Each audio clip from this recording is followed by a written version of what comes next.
chapter 2 of 2nd Peter, verse 1. But there also came to be false prophets. So remember that the previous chapter we finished it up with the prophecies, talking about how important the prophecies are and how they work as a light for those who are in darkness. While many people reject the prophecies, don't care about the prophecies, they think the prophecies were already fulfilled, or doubt about the prophecies that haven't been, or whatever. And like I said also, um, there are a bunch of false prophets nowadays who speak according to what people want to hear. And we just saw how prophecy never came according to the desire of men, but because Yahweh spoke through the Ruach HaKodesh given to the Nevi'im. So now you see how Peter continues with the false prophets, because it was something that happened in that time. So if it happened in that time, imagine how much more it could or would happen in our time. The sad part is that most people don't realize that those whom they call prophets are false, and they don't realize it because they were born into whatever denomination or religion it is. So they think that because of that, because it is their experience and whatever, it has to be right. And when I say that is because of the fact that many people, I've seen many Christians claim that the apostasy is starting, or look at the apostasy happening in this church, when they don't realize that the apostasy is all over, and it has been for 2,000 years almost. And we were born into the apostasy, and that's why we had to come out of whatever lies we were born into. So as it says here, but there also came to be false prophets among the people. Here, in fact, it's talking about the false prophet before Mashiach. Obviously, there were false prophets in the time of the disciples, as there are at the moment. So but there also came to be false prophets among the people, and as also among you there shall be false teachers. So you see how first it says false prophets and now false teachers. This is important because what I mentioned in the previous chapter, remember that in Revelation it says that the testimony of Mashiach is the spirit of prophecy. The testimony of Mashiach is the spirit of prophecy. So before Mashiach, those who spoke of Mashiach were prophets. That the fact that Mashiach would come. So that's why prophecy is normally seen only as something regarding telling the future, what will happen. However, we see that after Mashiach, the two witnesses who are prophets are called that, witnesses, because they are testifying of something that already happened, but it's still prophecy because it refers to Mashiach. So Yahushua HaMashiach is the center, who came to finish the fourth millennium, like the fourth candle in the menorah, which is at the center, and he came to fulfill what was said about him. And now we must teach others what Mashiach fulfilled, which was everything that was said about him by others in the past. But both have the same spirit, speaking of Mashiach. And I say that because look how it says it. But there also came to be false prophets in the past among the people, as also among you, in that case in the present, there shall be, now in the future, false teachers. My point is that it is comparing prophets to teachers, because the teachers are supposed to give testimony. And also among you there shall be false teachers. So sadly, this is, sadly, because all the pain that it will bring, but it was fulfilled, and there's a plan behind everything, so it is what it is.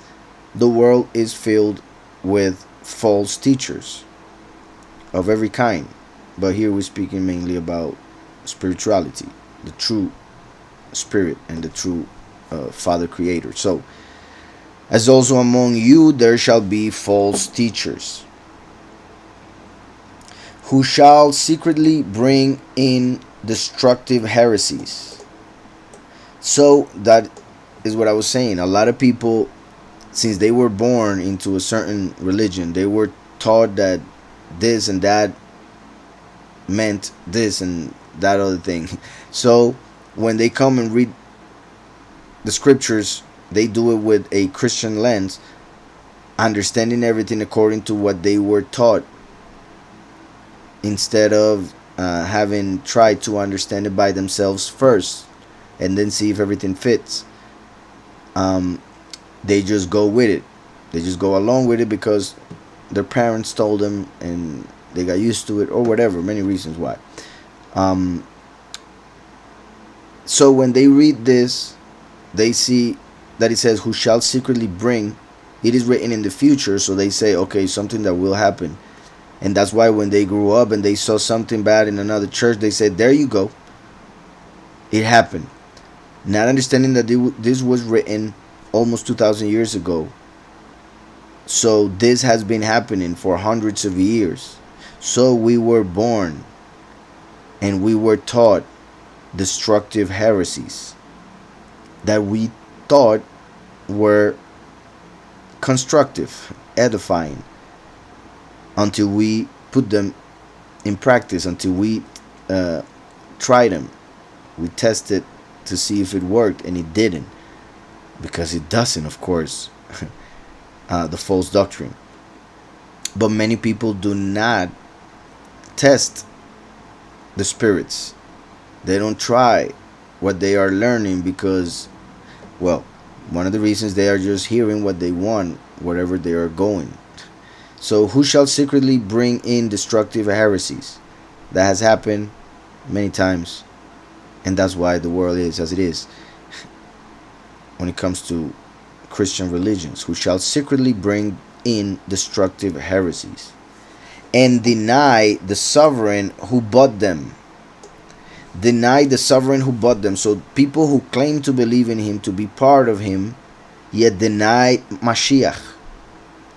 How can that be? For instance, when people teach and preach of Jesus. But who is Jesus? I don't know, because that name didn't exist before the 17th century. So it did not at all exist when Mashiach manifested. Plus, everything that they teach about him is not what the scripture teaches about Yahushua. So it's another one. It's a different mighty one, different Messiah. So they actually denied the true sovereign who bought them, who paid for their sins, claiming they believe in the same, yet they invoke and worship another. And deny the sovereign who bought them, bringing swift destruction on themselves. This is important because one could ask a Christian, how do you understand this verse? Because where are the false prophets and the false teachers, if not in the church? Right?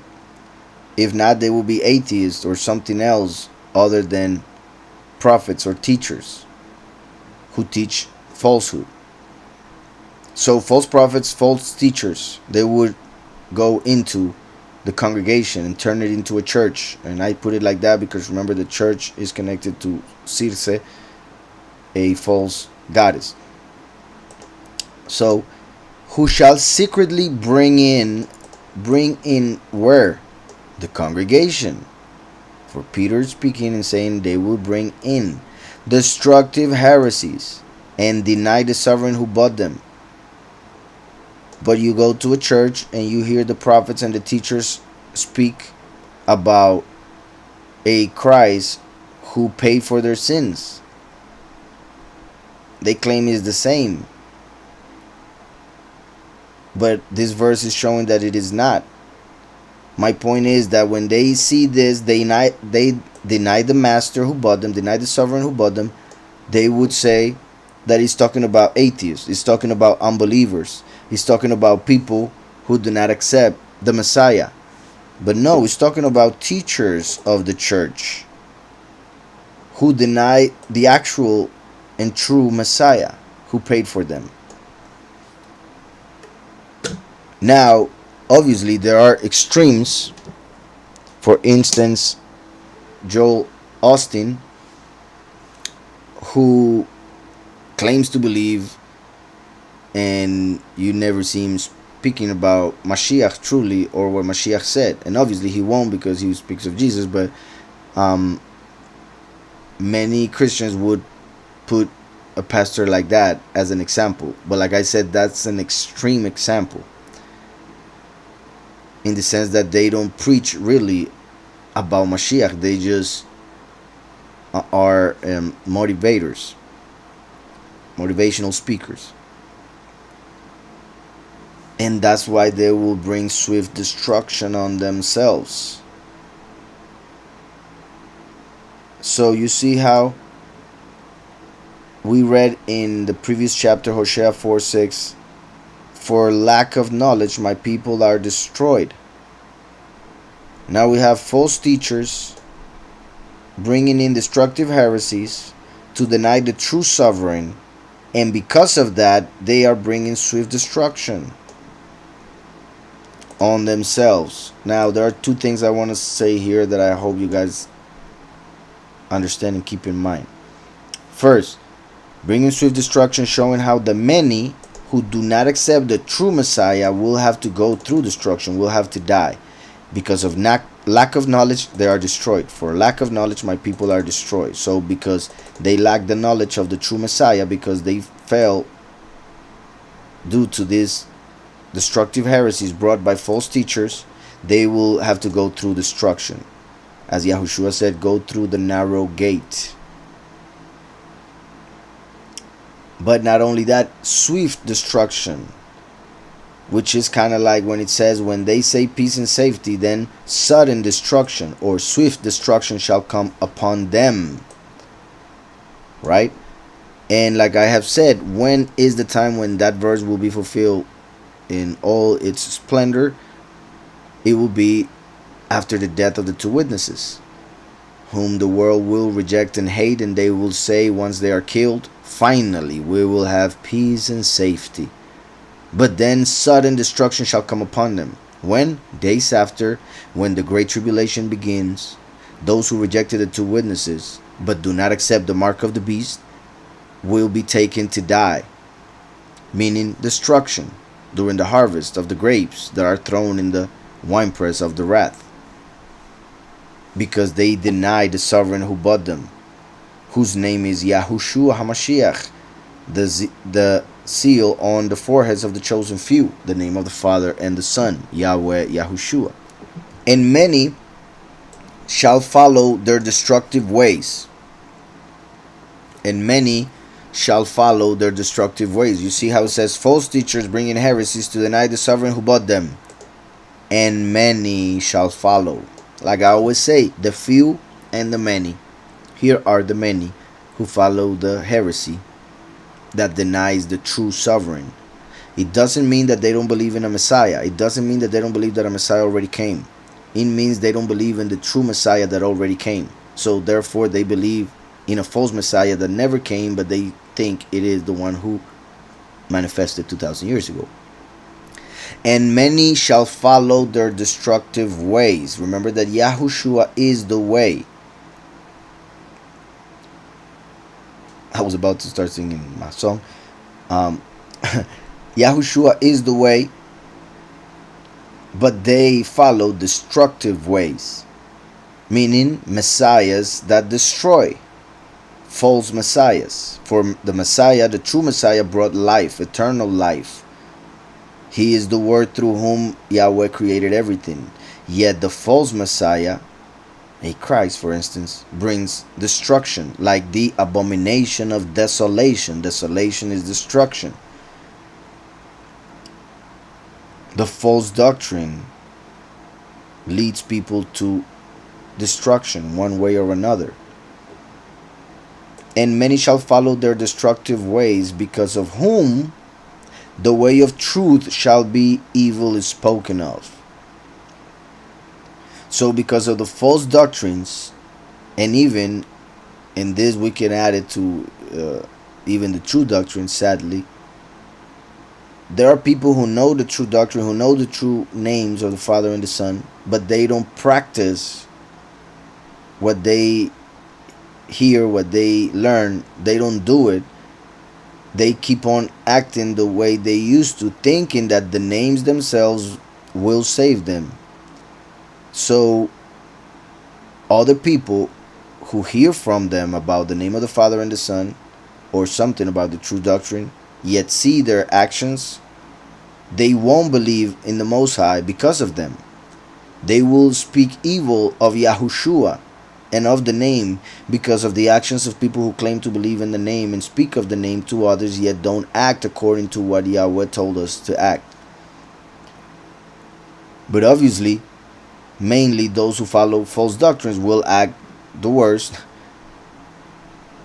and that is why many people don't believe in the scriptures or in the Most High nowadays, because of the fame of the Catholic Church and its priests, or even the prosperity gospel of the Christian world. Many people do not want to be part of it because they know it's all lies. It is destructive in one way or another if they go to one religion or the other. So a lot of people reject the scriptures because what they see in the Catholic Church, or what they know about it, or because of the Pope, or because of this, or because of that, they reject the scriptures. But one doesn't have to do with the other. Anything, nothing. They are not connected. Yet people reject the truth, thinking that they believe in the truth. Yet they are teaching lies, for they brought heresies in. So, and many shall follow their destructive ways, the many who will die, because of whom the way of truth, which is Yahushua, shall be evil is spoken of. So people who speak evil of scriptures and of the Most High and of the Messiah, because of what they see, the example they see in those people who claim to believe, yet don't know what they believe in, or don't do what they are supposed to. And in greed with fabricated words. How amazing. Because the name of the Father and the name of the Son are words, yet they fabricated different words to call them. God, which is the mighty one of fortune, according to Isaiah 65:11. Lord, which is Baal in Hebrew, which is Satan. Jehovah, behold, ruin. Jesus, behold, the horse,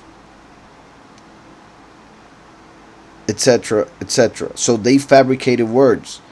Most people only understand from these verses, or from this verse, as in teachings. They fabricated teachings. No doubt they did. Of course they did. But fabricated words, that's making a word that never existed before. They made it up and gave it a meaning. But that's a fabricated word, like Jesus. It didn't exist before the 17th century. They gave it a meaning that really isn't the meaning of it. And it doesn't belong to the person they claim it belongs to. So it is a fabricated word, like the other titles and names they use to fool the people. Because if the name of the Messiah is the key of knowledge, a false prophet, a false teacher, wouldn't teach the key of knowledge to those whom he wants to deceive. Right? You would take away the key of knowledge first, as it is written that they did. You would take away the key of knowledge, and then you teach him lies. So that's why they took away the name before starting the teaching of lies throughout the apostasy in the many different denominations. So with fabricated words, and also in greed, right? For we see that in the prosperity gospel, and you see how that prosperity idea has gained so much strength in these last days. But we see that that started 2,000 years ago. It wasn't as obvious as it is now, or as um, extreme. And I don't know many synonyms that can be used there. So, and in greed, with fabricated words, they shall use you for gain. That's what they do. All they want to do is money, money, money, and that's the second thing they speak the most about. Um, right? The first one I would say is just feel good, but it's not Mashiach. It's not the truth. So they want you to have a good feeling in your heart so that you give money, and that is pretty much the focus. One leads to the other, and then go back to the previous one so that you continue to come the next weekend.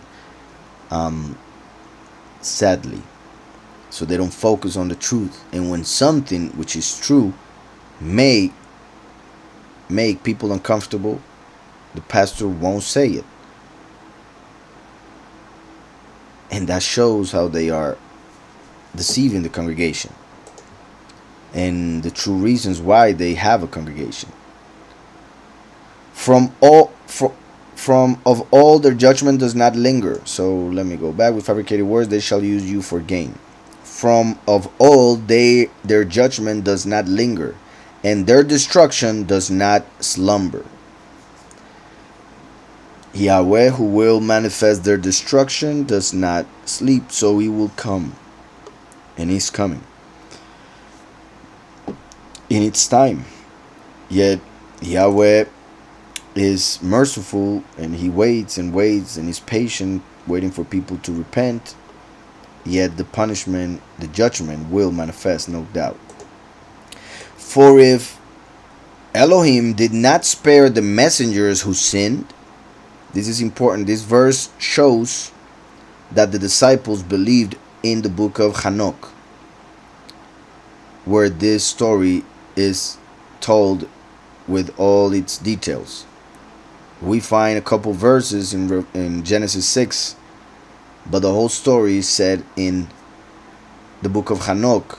So the fact that Peter knows these details is because they believed in the book of Hanok and read it, and here he's quoting pretty much. For if Elohim did not spare the messengers who sinned, those who came down and mixed themselves with the women, but send them to Abaddon, here in Greek would say Tartaros. Let's see what it says here in this comment. Yeah, okay, Sheol. Sheol is where the dead go. Now Tartaros is said to be like the worst part, where the Titans are. So in that case, it wouldn't be just Sheol, it would be the abyss, Abaddon.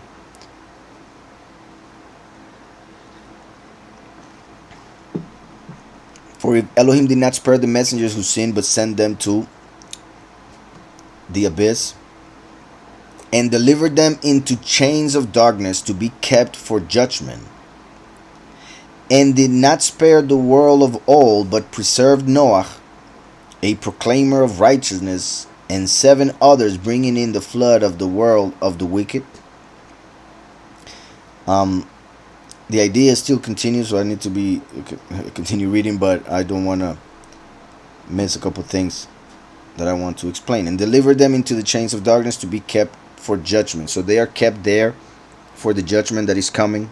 That's why they're going to be allowed to come out, destroy the earth, the wicked of the earth, during the trumpets. And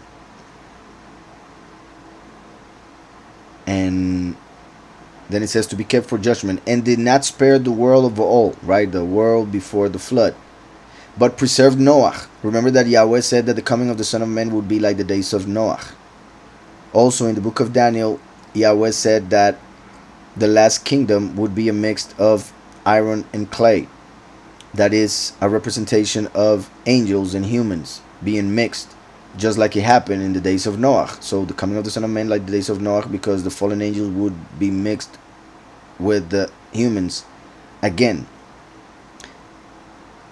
So interesting that Peter mentions the mix of angels and humans, and now mentions Noah. Just like in the end times, both would manifest again.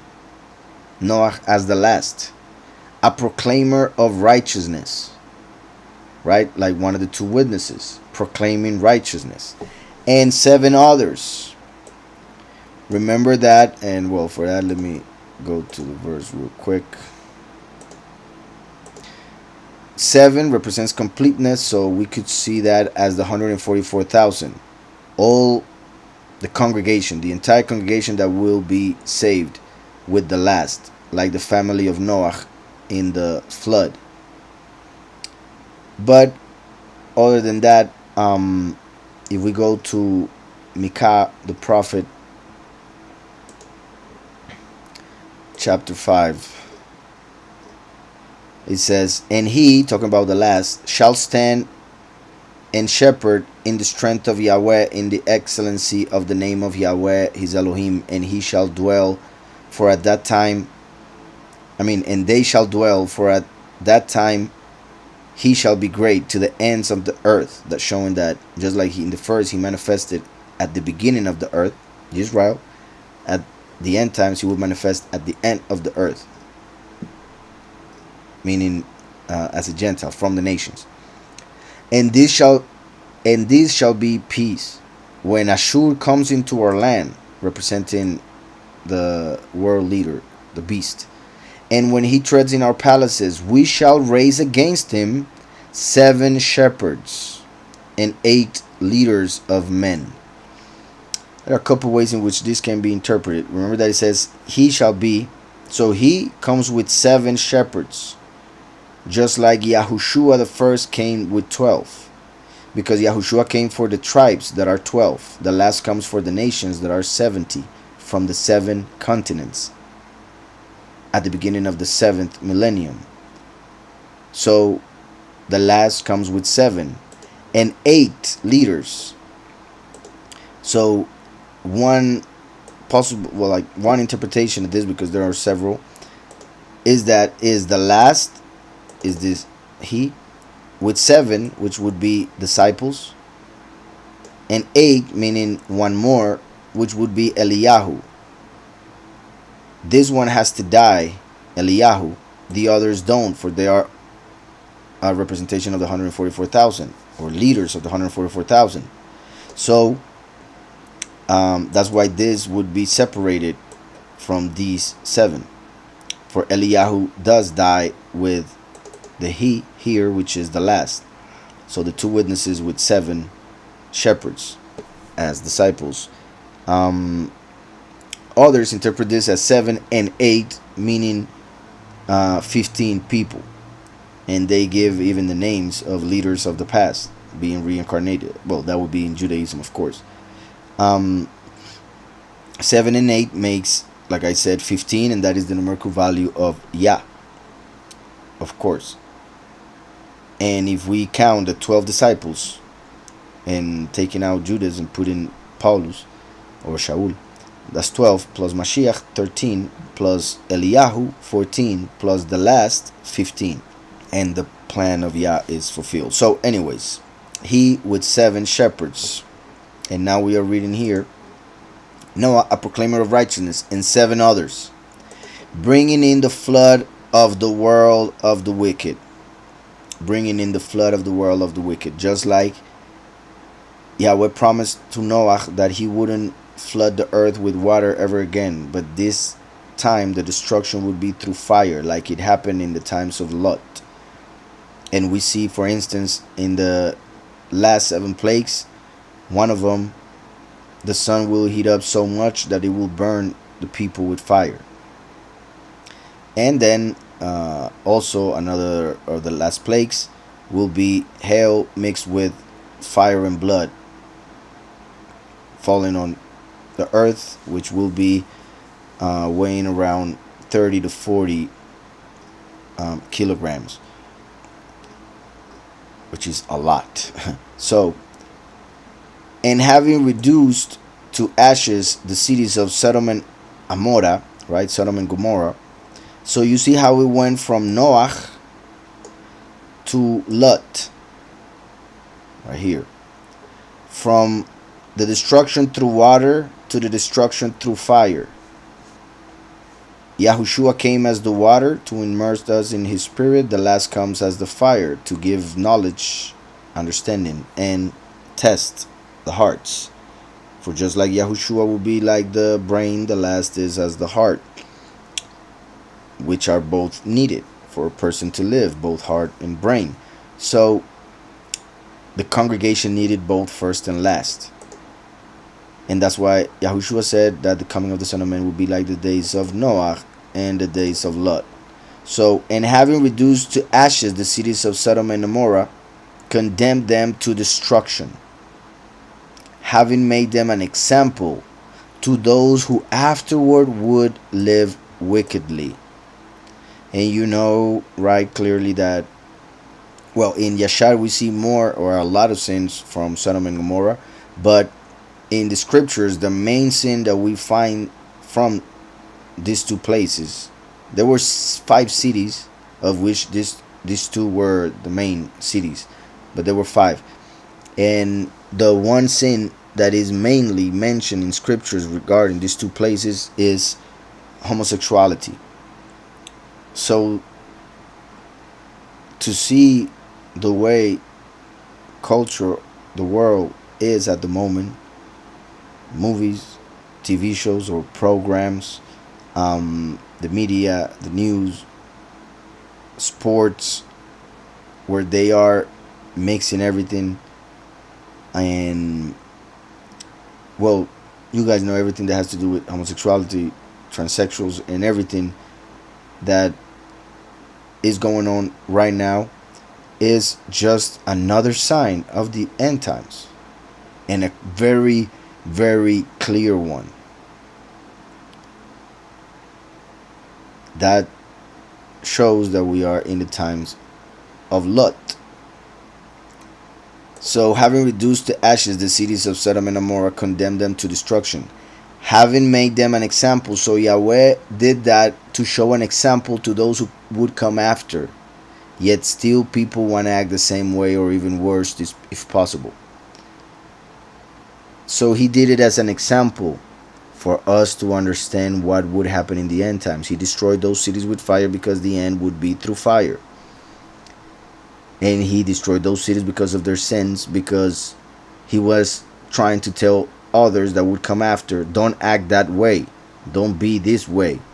Yet everybody, well, most people nowadays are promoting that. So having made them an example to those who afterward would live wickedly, and rescued righteous Lot, who was oppressed with the indecent behavior of the lawless. So it's interesting when you think about it, how Lot decided to go live there and then stayed, right? But it had to happen because we needed an example of how the chosen few, represented by this one righteous person, Lot, for the chosen few are one body, the body of Mashiach. And Lot means covering. So in a way we see how Lot was covered from the destruction that was coming to Sodom and Gomorrah. He was found righteous, and he was rescued just like the chosen few will be rescued. But not like in Christianity, they expect a rapture, whatever you may be, you disappear. No. Because remember that Lot had to come out of the city, had to go run into the mountains, and then he was saved. That's the same with the chosen few during the second Exodus, when the chosen few will need to flee once the abomination of desolation manifests. So, and rescued righteous Lot, who was oppressed with the indecent behavior of the lawless. Just like nowadays the chosen few are oppressed with the indecent behavior of the lawless everywhere in the world. For day after day, that righteous man dwelling among them torture his righteous being, his soul, by seeing and hearing their lawless works. So, the same way how we feel in our hearts, in our minds, what we feel when we see the actions of people nowadays, the way they think, the way they act, what they want, what they expect from society, from the world, from whatever, is amazing. The times we are living in is like, I was telling a soldier, in fact, about how it's just like the movie Idiocracy. It's just so amazing how similar it is. And when I saw the movie, which is several years ago, it wasn't as much as nowadays. As I mean, it wasn't as similar. It didn't seem to be as close. But now we are pretty much living that movie, just not as colorful. So, for day after day, that righteous man dwelling among them torture his righteous being by seeing and hearing their lawless works. Then Yahweh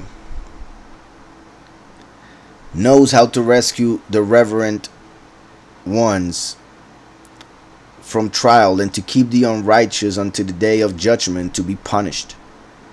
Wonderful. Remember that Yahweh promised the chosen few to gather them and take them to the prepared place of Revelation 12 and keep them there for 1,260 days, 3.5 years. So we see that it says, then Yahweh knows how to rescue, for he will do it in the first half, the reverent ones from trial, as he promised Philadelphia in Revelation 3, because they keep his name and the name of the Son, which is the Word. Yahweh will keep them, the chosen few, from the trial that is about to come to the earth or happen to this reality, and to keep the unrighteous unto the day of judgment, to be punished. So he will keep those here to be punished throughout the 7 last plagues during the last 3.5 years, and then in hell to later be thrown into the lake of fire at the end of the 1,000 years, when the judgment, the final judgment, will happen. Then Yahweh knows how to rescue the reverent ones from trial and to keep the unrighteous unto the day of judgment to be punished, and most of all those who walking after the flesh in filthy lust and despising authority, bold, headstrong, speaking evil of esteemed ones, whereas messengers who are greater in strength and power do not bring a slanderous accusation against them before the sovereign. But these, like natural unreasoning beasts, having been born to be caught and destroyed, blaspheme that which they do not know shall be destroyed in their destruction. A lot to unpack. So, and keep the unrighteous unto the day of judgment to be punished. And most of all, those walking after the flesh in filthy lust and despising authority. I find this interesting because this is something very prevalent nowadays. And obviously it has to do with the fact that those in authority have used it very, very badly, right? So has led many to reject authority, but not understanding that they do not, well, it's depending on how you put it, because Yahweh allowed them to be there because of the sins of the people. So the nations, because of the sins of humanity, deserved the leaders that it has had because of their sins, I repeat. So sadly, the authorities that have given a bad name to authority, they have received that authority from heaven, even if they are evil, because of the wickedness of humanity. But authority was created for a reason, and authority in itself is good and necessary. So like I always say, children must be subject to their parents, right? They need to respect their authority. But nowadays, you hardly see that. Females to or brides, well, wives to their husbands, husbands to Mashiach, as Mashiach to Yahweh. So everybody should respect an authority, have an authority, and be subject to it. But we see nowadays, I repeat, that a lot of people and many who claim to be smart or whatever despise authority. And so much so, I repeat, that it is, I mean, it's very, very common nowadays. And I think that many people who read this don't even think about it when they see those two words right here. The fact that people despising authority is a sign of the end times as well. And how those are some of the ones who will have to go through punishment. As it says here, most of all, those walking after the flesh in filthy lust and despising authority. So you see how despising authority is right next to filthy lust. Despising authority next to filthy lust.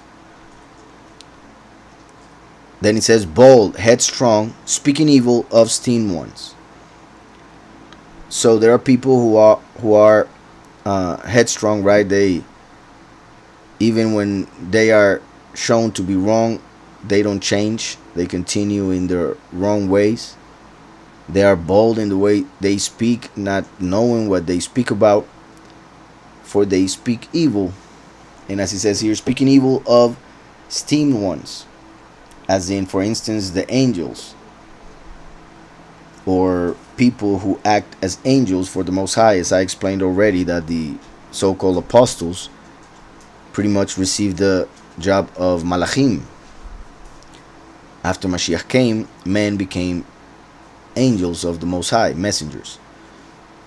So there are pastors, preachers, false prophets, whatever, that speak evil of or even directly against certain angels or entities or people who serve Yahweh. Not understanding, as he says here, whereas messengers, angels, who are greater in strength and power than humans, do not bring a slanderous accusation against them before the sovereign. So angels, those on the right, those on the left, those who defend, those who accuse, do not accuse themselves before the sovereign. They have a job to do regarding humanity, and they do it because that is their job. They were created to do so. And they do not dare to accuse their fellow messengers before the sovereign. Yet many humans dare to do it regarding other men or even angels before the sovereign, not knowing what they do. And here Peter gives us an example. Whereas messengers who are greater in strength and power do not bring a slanderous accusation against them before the sovereign. But these, like natural unreasoning beasts, right? These type of people who reject authority, of which I repeat there are many, says, but these, like natural unreasoning beasts, having been born to be caught and destroyed, blaspheme that which they do not know, shall be destroyed in their destruction. And he continues, but I want to say something else. You see how it says, like natural unreasoning beasts. It's talking about humans who act like unreasoning beasts. So you see how Peter, who was told, as we see in Acts 10, to accept the Gentiles that were coming to him to accept the truth of Mashiach, he was told that through a vision in which he was told to eat certain animals, and he said, no, I won't eat that. I've never eaten any such thing. But Yahweh told him, don't call, well, there, depending on the translation, the word that is used there, but unclean, that which I have cleansed. So he was being told how to interpret scriptures when it speaks of animals, what to eat and what not to eat. He was talking about types of people with which one should be or not. I mean, types of people that one should hang around with, or the type of person that one should be. So animals, depending on the actions of the animals, the way they behave, the connection that they may have to a person in the way the person may behave. So here Peter, who understood that in Acts 10, is telling us that these people who will be punished with the plagues, with the lake of fire and everything else, they acted as humans in this reality as unreasoning beasts, having been born to be caught and destroyed. Just like there are animals who are caught to be eaten, there are humans who are being caught by fallen angels, demons, spiritual entities, to be eaten, meaning for those entities to continue to live through the energy that they receive from those humans who worship them. Like natural unreasoning beasts, having been born to be caught and destroyed, blaspheme that which they do not know. Right? They blaspheme. There are people that when you tell them about the Messiah, they blaspheme against it because they don't know what they are doing. They don't know what they are saying. They shall be destroyed in their destruction, being about to receive the wages of unrighteousness. Yahweh is about to give wages to every person depending on what they did throughout their lives, throughout history. If we speak about reincarnations and all of that, everybody will be getting paid. And obviously you reap what you sow. So being about to receive the wages of unrighteousness, deeming indulgence in the day of pleasure, spots and blemishes, reveling in their own deceptions while they feast with you. This is very, very sad, and that is something that we must remember. While they feast with you. So they are among us. Like the movie. They are among us. Sadly, even in the congregation, there will be people who claim to believe the same as you, but it is not true. There will be people feasting with you, right? When we have a feast for the congregation, those feasts that Yahweh told us to celebrate, there will be people in those feasts that claim to believe the same, but it's not true because they don't practice what they preach. So they revel in their own deception. They deceive themselves many times, sadly. That's why we need to pray to the Father to free us from all deception, to not allow us to deceive ourselves. So, being about to receive the wages of unrighteousness, deeming indulgence in the day of pleasure, spots and blemishes, reveling in their own deceptions while they feast with you. Having eyes filled with an adulteress, and unable to cease from sin, enticing unstable beings, having a heart trained in greed, children of a curse, having left the right way, they went astray, having followed the way of Bilam, the son of Beor, who loved the wages of unrighteousness. Another important verse. So having eyes filled with adulterers, right? For they have made a covenant with the Most High, yet they follow another one. They follow different spirits. And unable to cease from sin, enticing unstable beings, having a heart trained in greed. Children, remember that those who love money will never be satisfied by it, and the love of money is the root of all evil. So that's why we see greed mentioned several times among all of these wickedness. Having a heart trained in greed, children of a curse. Having left the right way, they went astray, right? Having left Mashiach, who is the way, they went astray, which is pretty much the meaning of apostasy. Showing how the apostasy started already in the time of Peter, one of the disciples that walked with Mashiach. Yet a lot of people expect the apostasy to just have started, or to start at any moment. But it has been going on. Having left the right way, they went straight, having followed the way of Bilam.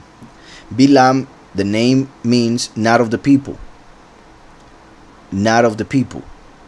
So by following that way, they go away from being of the people of Yahweh. For remember that in Yahushua there is no Greek nor Yahudi. We are all one. But if you go away from Yahushua, which is the right way, then you go astray, following the way of Bilam, to become not of the people. Bilam is the representation of the false prophet of Revelation 13. That's why he's also mentioned in the book of Revelation when talking to the congregations. Bilam represents the false prophet. Having followed the way of Bilam, the son of Beor, Beor could be seen as with light. Different, you see how it says burning, but interesting that Or is skin. So we could say with skin. Or in that case as well with subtlety. It all connects with the enemy, who is in the flesh, the inclination to do evil, who is more subtle than all the beasts of the field, and who will burn, right? So having left the right way, they went astray, having followed the way of Bilam, the son of Beor, who loved the wages of unrighteousness, for he would charge to curse. So it represents the false prophets who say what people want to hear just for the money. That is the most simple explanation.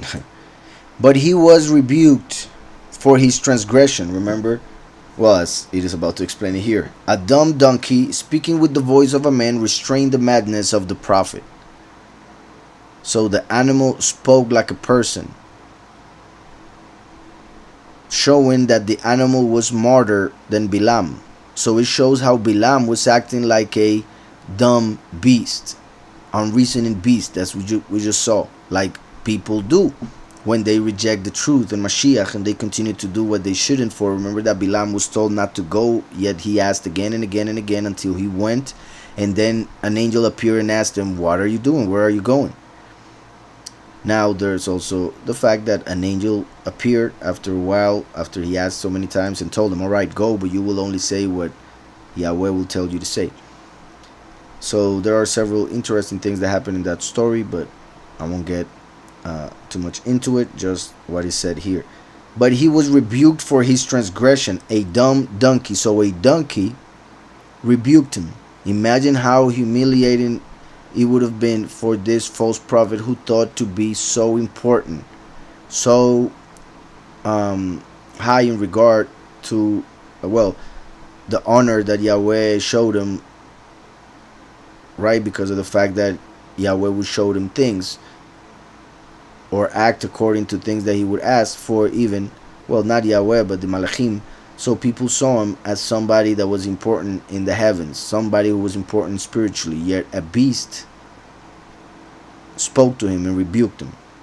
A dumb donkey, speaking with the voice of a man, restrained the madness of the prophet. These are fountains without water. Remember that Yahushua is the water of life. They claim to be fountains, but they do not have water, for they rejected the sovereign who bought them. They deny the true sovereign. So they claim to have the fountain, but they do not have water. That's why they are preaching of a different Messiah, not the true Messiah.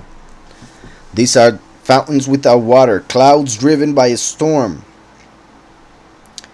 to whom the blackest darkness is kept forever. Clouds driven by a storm. The storm being the ruchot, or the spirits that control them, that lead them as clouds into the darkness that is prepared for them. These are fountains without water, clouds driven by a storm, to whom the blackest darkness is kept forever. For Yahweh is, Mashiach, Yahushua is light. If they rejected the light, they will be in the blackest darkness forever, according to what they chose. It's not because Yahweh wanted to put them there. Yahweh wanted to give them light. That's why he sent his son.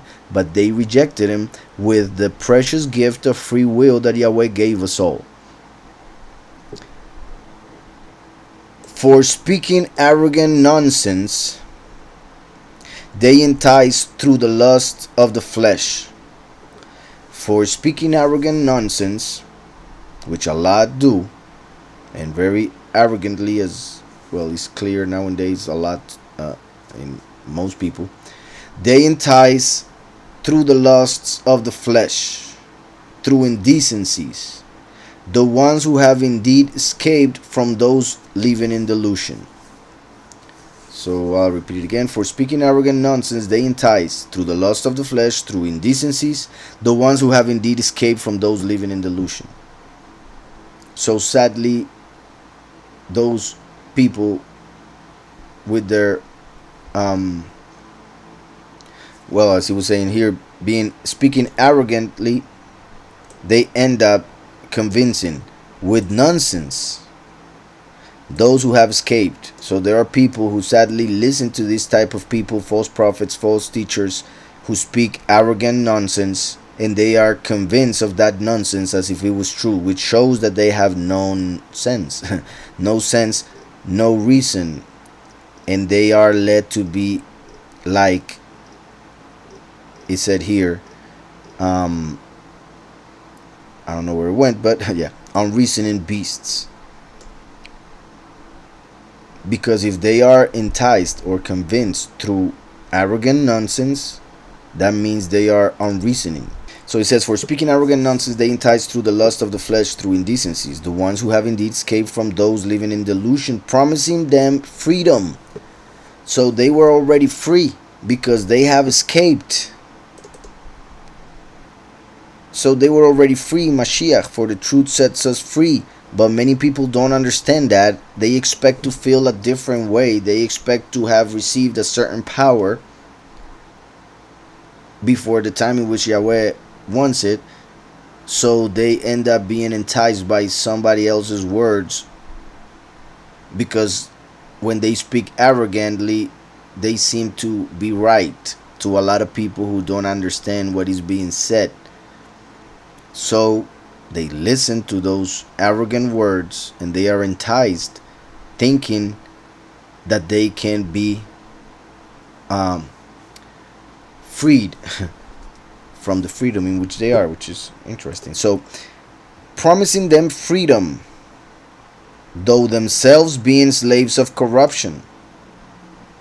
So they promise others that they can be free, however they themselves are slaves of corruption. For one is a slave to whatever overcomes him.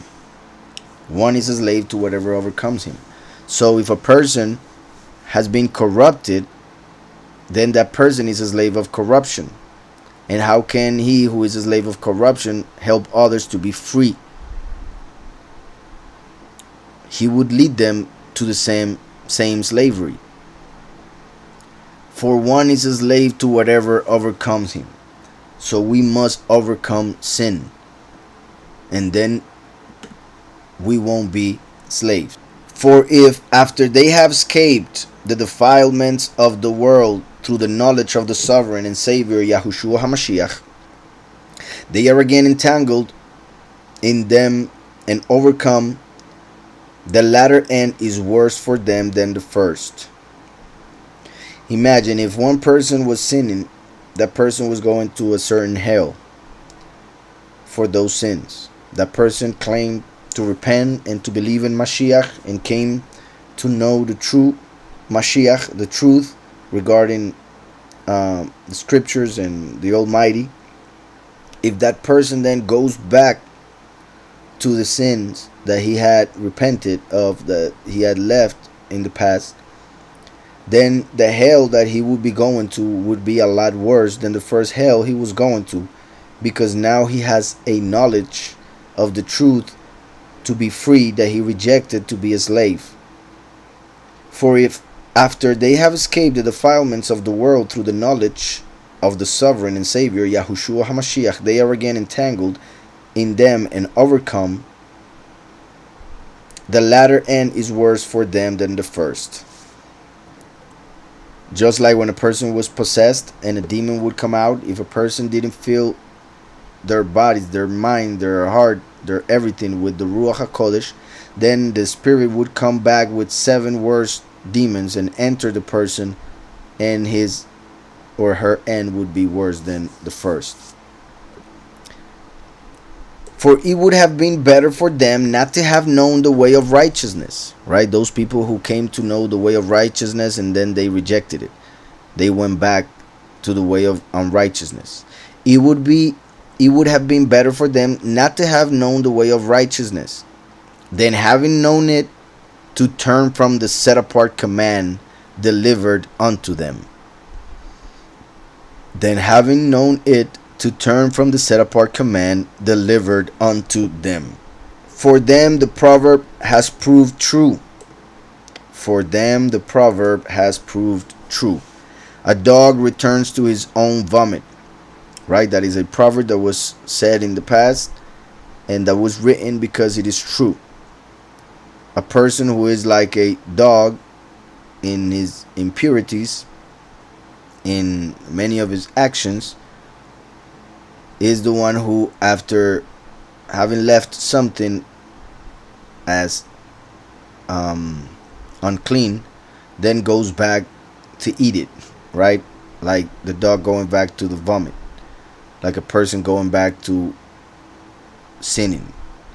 For them the proverb has proved true. A dog returns to his own vomit, and a washed soul returns to her rolling in the mud.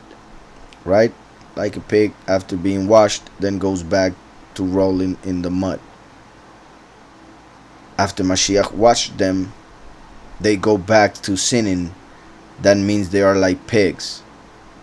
After having known the true doctrine, they go back to the false doctrine, as a dog returning to his own vomit. So one has to do with the teaching that they go back to, the false teaching. The other one has to do with the dirty deeds that they would go back to.